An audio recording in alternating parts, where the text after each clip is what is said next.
I'm Sebastian from Germany. I have a vintage computer museum near Stuttgart, which is called Vintage Apple Store. We don't have only Apple, but we have a whole range of computers, and I am honored to be here at the Mimms Museum of Technology and Art. We're happy to have you here. Thank you very much. And what did you bring us today? I brought you something very special. Probably the only NeXT cube prototype I've ever heard of and I have ever seen. It's very naked. It's naked. You can see it doesn't have the paint all around. It has a nickname called Lil Buddy. Okay, we have a new little buddy right here, which was probably a code name for the prototype.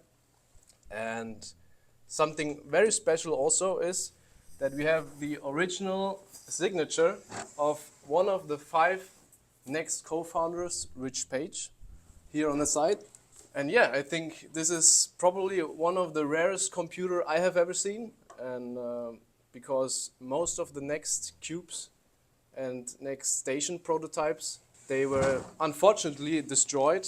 And the story goes that when Apple bought NeXT in the late 90s, they tried to, the whole point was to buy the software, as you know, right, of an operating system. And when the merger was happening, they tried to get everything going, and they used a whole bunch of cubes to compile the software and to integrate it into the Apple Corporation. And this was one of the cubes they used actually to do that. It was owned by NeXT Computer until the merger. And when they finished all the stuff and Apple said, okay, now get rid of NeXT because it's now Apple. And they tried to destroy it, and it was saved by an original Apple employee. And now I'm happy that it's in the Mimms Museum.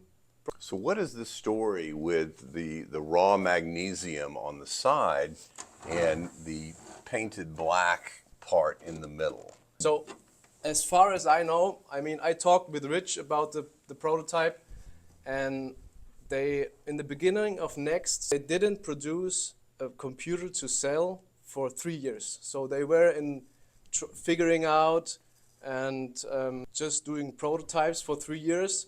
And Steve Jobs was really difficult finding the right color. So he was never satisfied. One black was too dark, the other black was too light. So he was specific how he wanted to build the cube. And they tried to paint it in 10, 20 different colors until he finally said, okay, that's the color I like, that's perfect. And this was one of the prototypes. They probably tried to find the right color for the middle part because it's 3 parts. So they tried to find the right color, and this was one of the early computers. They tried to figure out which is the right color for Steve Jobs. And Rich told me actually that it was so difficult that they came to an agreement with Steve that they are okay if the color is around 5% fitting to his ideal. So that was the agreement back then, and that's the story. Yeah. Steve was very difficult to deal with. So he was very strict. He was screaming at people, but he told me most of the time this was only an act to find out who is the right guy for my company. Mm-hmm. Because he was trying to get a reaction out of somebody, because he was like the Elon Musk, like the Larry Ellisons of today.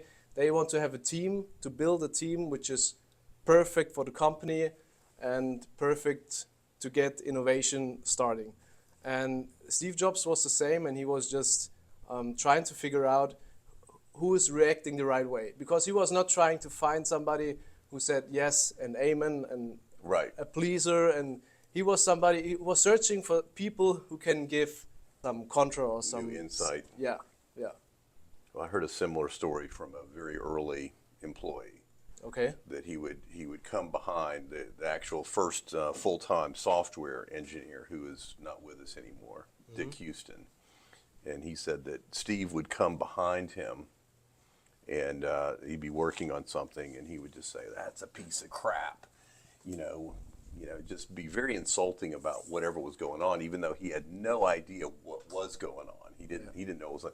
And depending on how you reacted, if you became very defensive, or if you were doing personal email or something, then you were probably not going to be there very long. Yeah. But he said that the way you react was that you don't know what you're talking about. This is the best thing ever. You have to be very very specific on what you're doing, and that it was a very good thing that you're working on. Yeah. And not be intimidated. So that probably was very hard for most people.